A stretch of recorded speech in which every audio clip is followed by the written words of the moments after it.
Hey there, everybody. Meteorologist John Gross, and today we are going to touch on what exactly is a tornado. We'll go ahead and talk about how they develop within the atmosphere themselves.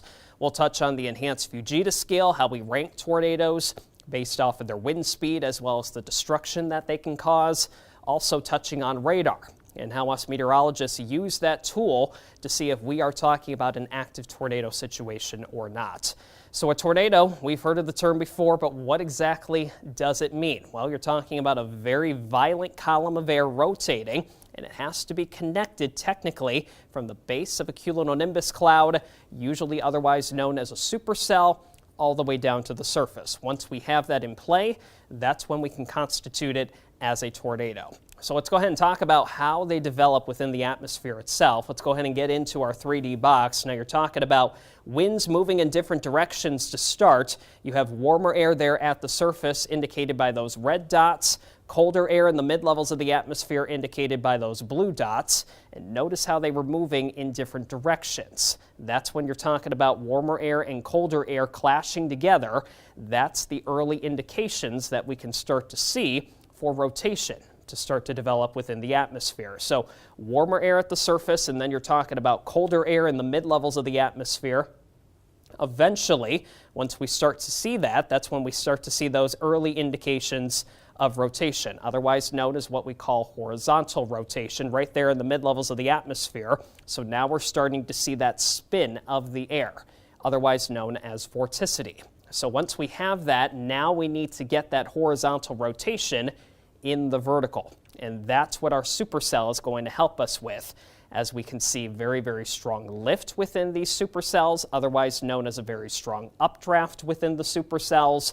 And then we start to physically see that horizontal rotation being stretched within the vertical. And once we have that connection between the base of the cloud right there all the way to the surface, that's when you have your classic tornado. And that's the very violent, again, rotating column of air that unfortunately we see time and time again, not only here in Michigan, but in the United States, that can be very destructive.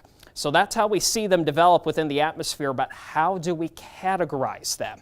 Well, we have a scale for that. We call that the enhanced Fujita scale. We go all the way from EF0 to at the bottom of the scale, or at least the strongest tornado we can see, categorized as an EF5. Now, on average, at least here in the state of Michigan, you're talking about an average of around 15 tornadoes per year, and usually we are on the lighter end of that scale, meaning you're talking about EF0s, EF1s, or even EF2s. Now, we have seen stronger tornadoes in the state of Michigan before. They're rare, but it can happen. Otherwise, when you're going towards different parts of the country, usually areas throughout the Great Plains, when you think of Nebraska, Kansas, areas in the Great Plains, you're talking about otherwise what you may have known as Tornado Alley. If you're going into the south, you might have heard of what's called Dixie Alley.